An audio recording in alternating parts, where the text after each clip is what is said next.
Why do people spend money we didn't plan to spend? Why does savings feel difficult even when we know better?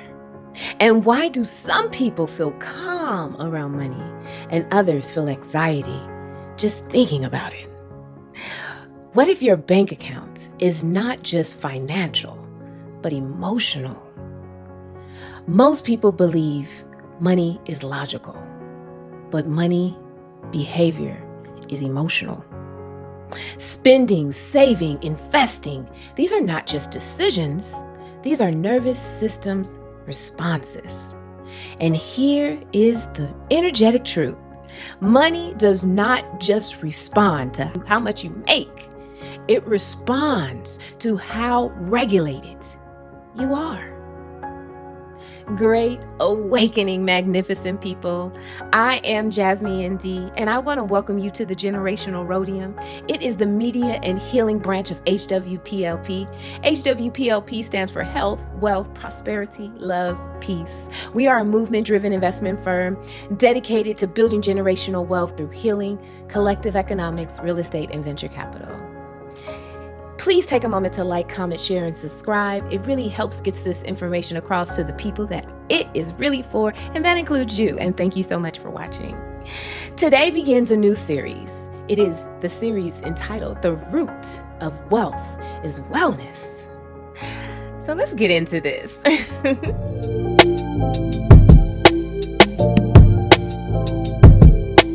We often believe that money decisions are logical, but research shows that they are emotional.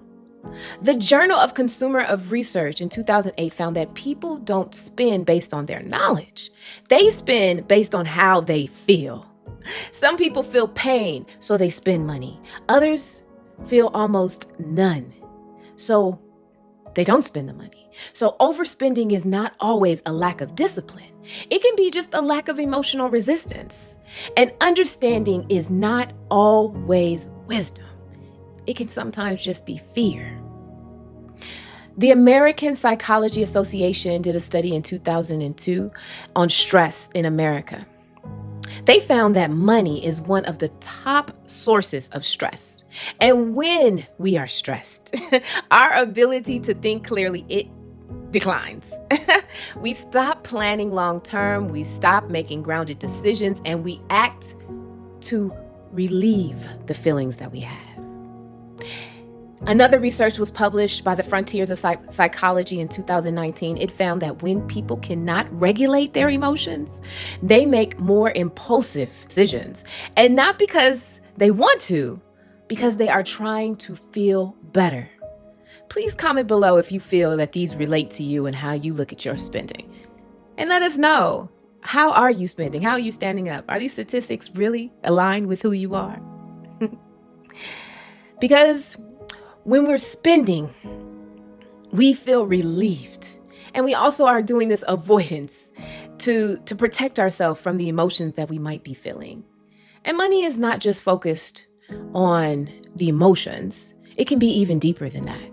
It was a behavioral economic study done by Daniel Kleinman and Amos Tversky. And it showed that people act from fear of loss is not a rational gain. The fear of losing money, it feels so strong that the joy of gaining it is not important. So people avoid investing. They hold on to patterns that they have. They make decisions based on these patterns because those patterns are based in fear, not alignment. And when we bring it all together, we see the truth. Money behavior is not random. It is emotional. And most of us act on emotion every day instead of being rational. The emotions we feel, they drive us. And it is psychological, it is energetic. And when the body is in this state of survival mode, this state of emotion, money is used to create relief. But when your body is regulated, money is used to create stability. Now, money is not the problem here. Our emotional state that we are in when we bring the money to the table, or the patterns that we've had passed down for us for generations, or even how we regulate our body. That is what is really driving the force of how we relate to money. And we have to continue to recreate same financial outcomes because that is what we know, no matter how much we earn. I want to tell you a story. And in this story, I want you to really visualize it. I want you to think about it in your mind's eye. Imagine if someone receiving money and feeling very tense instead of a state of peace. They're receiving money. They should be peaceful. But instead of that, they feel tension. So because they feel this sense of urgency, this sense of tension, they want to spend that money quickly to relieve that tension. So they avoid their accounts so that they can escape the discomfort. That means they avoid looking at what the accounts look like and they just spend. While they're doing this, they feel guilty spending, but they're still spending. They feel anxiety about saving because they believe the problem is the money, not how they're feeling emotionally, not the emotional attachments that they have in this. That has nothing to do with it in their mind's eye. It has everything to do with the money. But they want to shift this mindset. They don't want to live like this anymore. They don't want to have this experience anymore. They don't want to think that that mindset of YOLO or this is it or, live out loud. They don't want to just be in that state anymore because it's not a state of comfort. It's a state of survival. It's a state of fear. It's a state of doubt. It's a state of lack. And they want to shift that. So they explore different things that can help heal this, such as breath work, EFT tapping, which is emotional freedom techniques tapping. They also do a little bit of meditation. And this is not to fix the money, but it's to regulate themselves. And it helps them. And I've seen this help many people adjust to some of these emotional feelings that they have, to even when I utilize EFT tapping with my puppy, my dog, and her healing and releasing some of the tension that she's had in her life of traveling. And I can see the difference in her, the difference in how she reacts to me, the difference in how she moves in the world and how she interacts with other dogs, which are usually her kryptonite. And so I know for certain that by regulating our system, using these tools, meditation, breath work, tapping, they become a way for us to spend, or when we look at money, to spend in a way that is intentional and not emotional, where we're feeling safe of investing the money that we have and holding on to the money that we have and not just spending it just as soon as we get it. Because we have to change internally so externally it can show up. So I want to go a little bit deeper in the practices and the techniques that I mentioned. And I'll break them down one by one to go more in detail because some might be new to some people and some might be old. However, it doesn't hurt to get some reminders to let you, maybe revisit something that you haven't been entertaining in a while that really worked for you in the past, but you left it and you need a reminder. And here I am. Also comment below if you've ever used any of these techniques, breath work, EFT tapping, or meditation to help yourself regulate your nervous system. So first I want to start with the breath work. Breath work, it really, really does help reset the nervous system. It's a regulator. It's our first regulator. And in most of the episodes that we run here with the Generational Rhodium, we focus on breath work. We have sessions of breath work. We usually do box breath work. The box work is you inhale, you hold, you exhale, you hold. That's why it's a box. But as you're doing this breath work, it really, really relaxes you instantly, as soon as you start it. Really quickly, let's try it out. Inhale,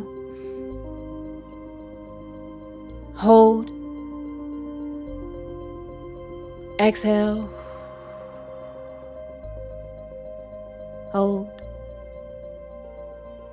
Just from that one time, it slows down. It doesn't only slow down how you feel, it slows down your whole system. And when you extend that exhale, your body feels safe. This helps lower your cortisol. It helps calm your nervous system. It reduces your sense of urgency because the breath directs life force, prana. And when breath is steady, energy flows. There are many forms of breath work. The one we use is the simplest one to do, and to do regularly. But breath work can go very deep. You can do fire breath. You can do sonic breath work. You can do bowl work, sound bowl work, breath work, where you're just breathing and you're in vibration and regulation with that bowl. There's so many different forms of breath work, but it definitely focuses on the breath, how you're inhaling, how you're exhaling, holding. Those are very important components of the breath work, because that is how you regulate your system. That is how you slow down your breath. That is how you slow down your blood flow. That is how you slow down everything. And that's how you regulate the emotions, because they're able to react intentionally. Next is the EFT tapping. That is emotional freedom techniques tapping, just known as EFT. A lot of people know it as just EFT or just tapping. A lot of times I just call it tapping. Now, this really works with the meridians that you have, energy points that you have throughout your body. A lot of tapping can be in the facial area, in your collarbone area, your chest area. You could tap anywhere. The tapping that I said I do on my dog Unity, I usually do it on her chest. And it helps her a lot. And it's a Chinese technique. So it's definitely using Eastern medicine. And you do taps. The tapping strength should depend on you. What feels good? Some people tap lightly. Some people want a little bit more of a heavier tap because they feel like that is giving them more of a relief of the energy that they have stored in these areas. So they tap a little harder. They tap in a way that it helps them regulate. They even tap down their arms. And even take a moment and tap with me while I'm doing this. Go ahead and tap even up and down your arm. And tap on your shoulder, on your chest, your collarbone. Just tap in this area and comment down below. How's that feel? How does tapping feel? Have you done tapping before? If you have, is it a great reminder of something that maybe really helped you in the past and is something that you need to do again? So there's so many different places that you can tap. We're just really focusing on the meridians, focusing on those areas that really can relieve a lot of tension, a lot of stress, and really make you feel better. And I highly encourage you, as you do this tapping, after you do the tapping, take a moment and see how you feel. After you do the tapping, see how your body feels. Do you feel like a release? Do you feel emotionally free? If you had anxiety before you did the tapping, is that anxiety gone? How do you feel? Think about that after you do the tapping.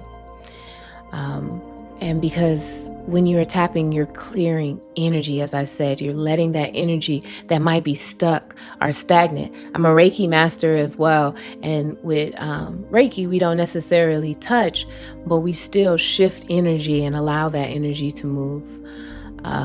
So this is another way of actually getting that energy from a stuck place and being able to flow freely.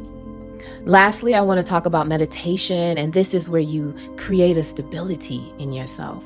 Meditation, some people get anxious about meditation because they think that it is something that takes a long time to be done. However, meditation can be something you can do in 5 minutes, and it can make an extreme change in your whole day. It can extremely reset how your day will be. It will extremely reset how your life will be that day. How your life will be that day. Meditation is where it gives you the time to focus on your breath, focus on affirmations. You might have affirmations that you're saying to yourself regularly. And here at the Generational Rhodium, we do affirmations when we do our breath work sessions. But we also are focusing on that breath because we're doing the breath work that we talked about in the first one. And then we're affirming with different things that we're affirming in terms of getting those things regulated in our body. It helps us to builds awareness of who we are and how we stand up. And it also centers us so that we're less distracted because you're able to bring your focus to one place. And some people really struggle with meditation because their mind is wandering and they're like, oh, well, I'm not doing what I'm supposed to do. So then it takes them into a spiral. But the thing is as long as you spiral back and be focus back on that breath, or focus on, you can, some people focus on the third eye, pineal gland. That helps me in my meditation when thoughts take me away. I usually come back and focus right on my pineal gland. But it really helps because I'm an avid meditator and I meditate regularly every morning. I've said many times. And it helps me because it can be so many things going on, but I'm still in that moment. I'm still in that present moment and I'm not distracted. And that it actually translates into life because you can be in a very chaotic environment, but you are centered and you don't fall into that. You stay centered. And that is really just regulating your system. That is regulating your system to feel safe. Wherever you are, you know that you can stand in who you are. And meditation, it just reconnects you to who you are, your higher self. And that's our everybody has something that they're searching for that to connect them with something higher, something more. And connecting to you in a deeper internal way, it really allows you to release any scarcity mindsets that you have, especially when it comes to money. Now, when can you use some of these techniques? I would say when you want to use breath work, when you feel very urgent, it's very urgent. You might be just so overwhelmed and you just breathe. You do a box. You want, inhale, hold, exhale, or even less. Martin Luther King used to talk about counting to 10. And that's a similar thing. It's just, he just didn't say it was breath work, but that is literally focusing on one thing and breathing and relaxing, counting to 10 and in your breath. Yes. Counting, inhale, exhale 1, inhale, exhale 2. And that really, really does calm down your immune system. And this can be you just feel very anxious. So you're wanting to spend a lot, you want to react a lot, but take a moment, breathe, count, inhale, hold, exhale. Yeah. Some places and times that you use your tapping, your EFT tapping, is when you're feeling very anxious. That anxiety is raising so high in you. You just feel so overwhelmed. Or when you're feeling a sense of guilt or something, go ahead and tap on your face or tap on your collarbone or tap down your sternum and really feel it. Feel the release as you do the tapping. You absolutely feel it. When you want to use meditation is when you want to build that foundation. The meditation is really the foundation that you need to stabilize and ground everything. If you have a strong meditation practice, I'm telling you, like I said before, you really are unbothered. And that is so magnificent in life to be. Because to put this into maybe a more simpler way, if you feel a sense of urgency, breathe. If you're feeling anxious, tap. If you're feeling confused in life, meditate. And these will regulate your whole body. And it helps you make sound, intentional decisions.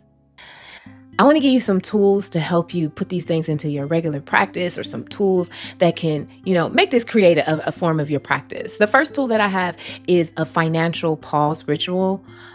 So it's like before you want to spend and before you're about to just splurge with the little money that you just accumulated. A lot of people like to splurge after they receive their income tax, or if they just have just a random amount of money that comes in large quantities, they just want to splurge as soon as they get it. Like the first mindset is like, what can I go buy? But before you want to do that, take a pause, take a breath, and ask yourself, is what I'm doing right now, is it really aligned with what I need to do? Is it really aligned in where I want to go, how I want to stand up in the world, how I would like to create legacy, how I would like to live in my presence, in my present life? Is going out and splurging going to align me with that? Yeah, take a moment and do that before. The second one is a weekly money check-in. Sit down every week and look at how you spent. Look at how you made decisions in spending. And don't do it with judgment. Just observe. Look at yourself like, okay, I've spent on this, I spent on that, I spent on this, I spent on that. I don't think I needed to spend on that. I don't think I needed to spend on that. And as you start to look at it, you start to see value in different ways. And then you maybe start to spend in different ways. And then when you spend, you feel different as well. And so you start to feel different before you spend, or feel different just in general. And maybe that pattern that you had in spending, it shifts because you're taking a look at what you're doing instead of just trying to avoid it. Like the psychologist said earlier in this podcast, is just spending mindlessly. But when you're taking a moment to look at it later, you're like, oh man, what am I spending on? So that's a great way to regulate. Next, it could be regulation before decision making. And that means don't make a decision if you feel dysregulated. If you feel like you're in a state of dysregulation, don't make any decisions. Calm yourself first, find your center, ground yourself, and then allow yourself to feel free and calm, and then make that financial decision. Because you want to start to use your money from a healed mindset, because healed money, that stuff, it hit different. It hits different. When you spend, it just comes right back because it's healed money. It's not anxious money. It's not fearful money. It's not scarcity money. It's money that's going to flow, because money is not just earned. It is held. It is directed. It is felt. And when our nervous system is regulated, we stop reacting to money and we begin regulating it. This is the root of wealth and wellness and healing and growth. And this is what we look to cultivate as you spend that beautiful money. Let's go ahead and close with the HWPLP affirmation. Heal your mind, body, and soul. Build the wealth that is your birthright. Live in full prosperity, love unconditionally, and be in a state of peace. And so it is, and so I am, and so it be. I want to thank you so much for joining me for this Generational Rhodium. I am Jazmian D with HWPLP, and I absolutely look forward to seeing you next time. Until next time, peace, love, and light. Thank you. Magnificent people, if this message resonated with you, don't just watch, engage, like, comment, subscribe, and join the community where we're building healing and wealth together. Peace and love.